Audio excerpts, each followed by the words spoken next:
Éviter le bruit.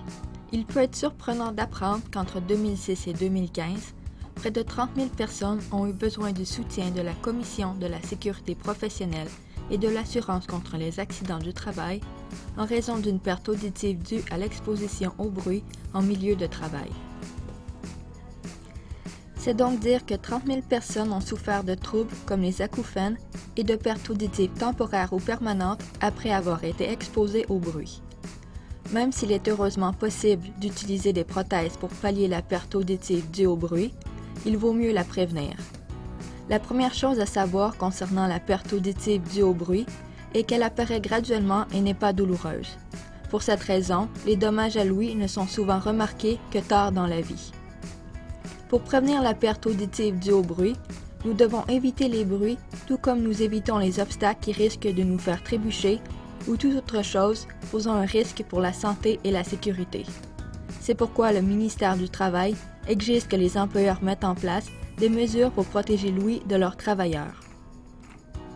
Voici quelques renseignements pour vous aider à prévenir la perte auditive due au bruit en reconnaissant, en évaluant et en contrôlant le bruit en milieu de travail. La première étape est de reconnaître le danger du bruit en milieu de travail. Les travailleurs et les employeurs peuvent tous deux faire certaines choses pour déterminer quels bruits sont dangereux au travail.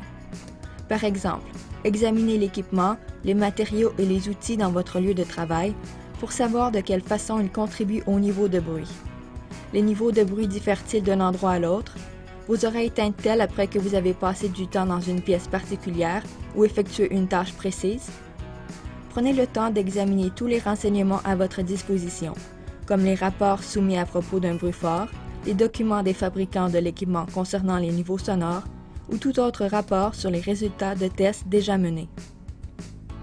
Vous pouvez également demander l'aide de votre délégué à la santé et sécurité ou de votre comité mixte sur la santé et la sécurité au travail pour déterminer le danger des bruits. Une fois que vous avez reconnu les différentes sources et les différents niveaux de bruit dans votre lieu de travail, vous devriez mesurer l'intensité sonore de ces sources.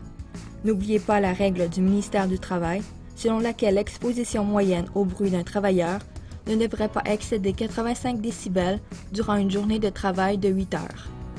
Un niveau de bruit de 85 décibels est à peu près égal à celui d'un restaurant bondé.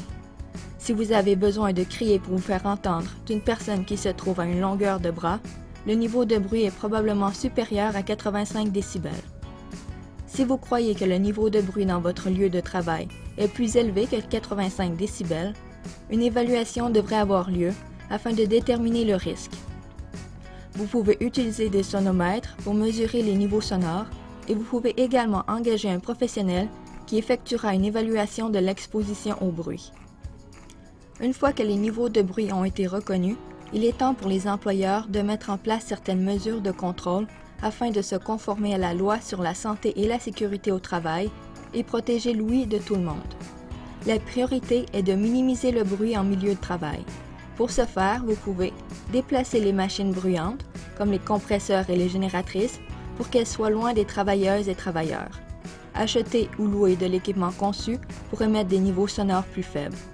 Modifier les comportements, par exemple en encourageant les travailleuses et travailleurs à plier les matériaux au lieu de les marteler, ou à conduire avec les vitres levées pour bloquer le vent. Resserrer les écrous et les boulons de l'équipement pour minimiser les vibrations. Isoler la source du bruit en installant un écran ou un rideau anti-bruit pour assourdir le son. Élaborer une politique qui limite le nombre de lecteurs de musique, de radio ou de casques d'écoute. En dernier recours, les travailleuses et travailleurs peuvent utiliser des dispositifs de protection anti-bruit.